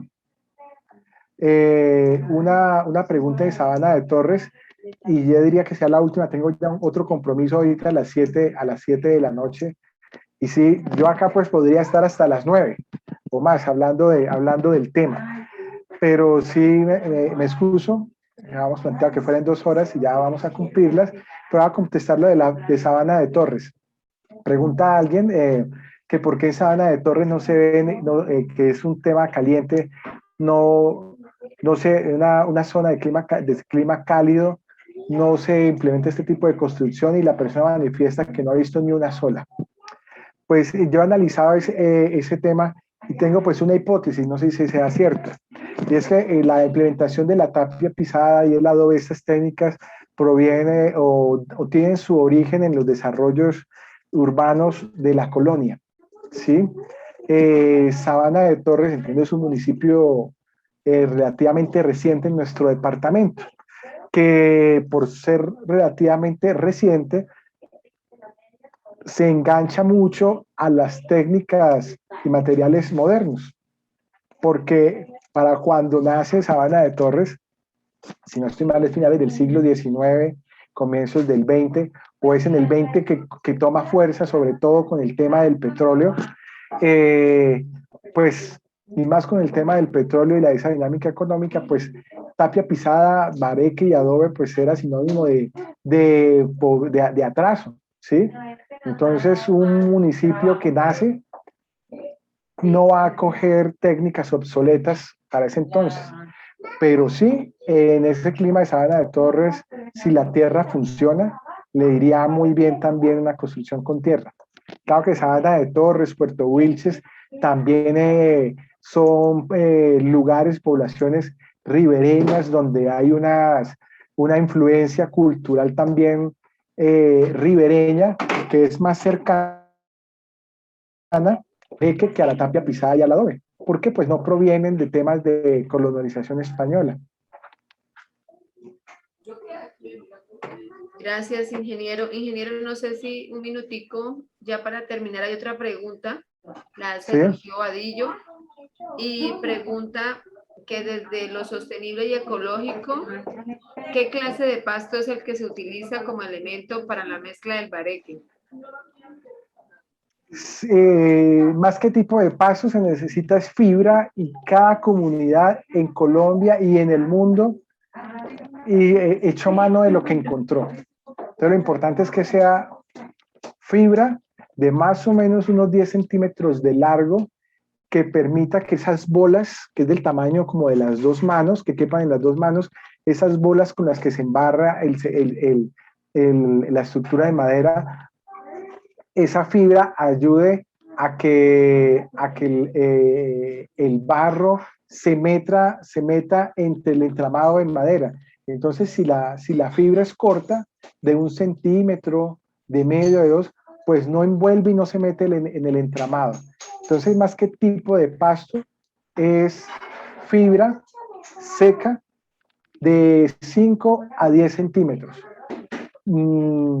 Por acá, en la zona de Barichara y San Gil, en provincia de Guanetá, pasto de puntero, se escucho que le llaman a ese tipo de pasto, pero puede ser también fique, bueno, en general es fibra que sea más bien, que esté seca, de 5 a 10 centímetros.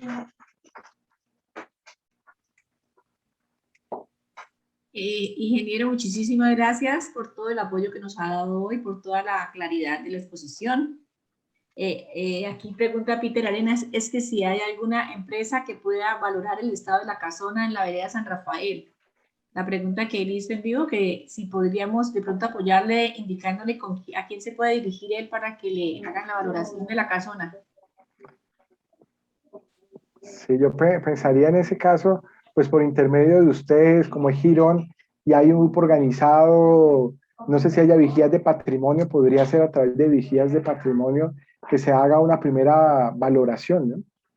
Sí, entonces, inicialmente con fotografías y mirar y observar y mirar, pues si es valoración, es tener claro cuáles son los criterios de valoración. Pues que según la ley 285 está antigüedad, autoría, constitución del bien, forma, estado de conservación, contexto ambiental, contexto físico, contexto urbano y representatividad sociocultural.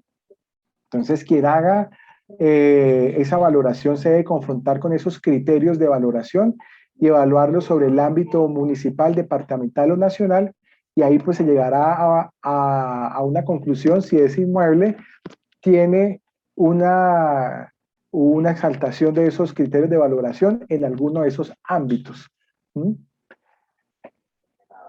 pero entonces es importante que quien lo haga conozca el entorno y conozca la parte técnica. ¿Mm? Claro que sí, bueno, dando cumplimiento a las 2 horas que hemos programado, le agradecemos inmensamente al ingeniero Santiago Rivero y a todos los asistentes por participar en esta importante conferencia que resultó siendo un conversatorio, mire, muchas intervenciones que nos hacen reflexionar sobre la importancia de proteger este gran tesoro que es nuestro patrimonio arquitectónico y patrimonio natural, que es las casas hechas en tierra. Muchísimas gracias, ingeniero Santiago. Muchas gracias también a todos. Con mucho gusto y atento pues a alguna inquietud o alguna otra invitación que aporte pues en el desarrollo de nuestros municipios que tienen proyección turística y también los que no, porque pues sobre todo debemos procurar la calidad de vida inicialmente de nosotros mismos, los santanderianos, los habitantes de cada municipio, y como consecuencia de ello en aquellos que tienen proyección turística, compartirlo con los visitantes. Muchas gracias, que pasen buena noche. Bueno, muchas gracias. Muchas gracias desde Zapatoca. Muchas gracias.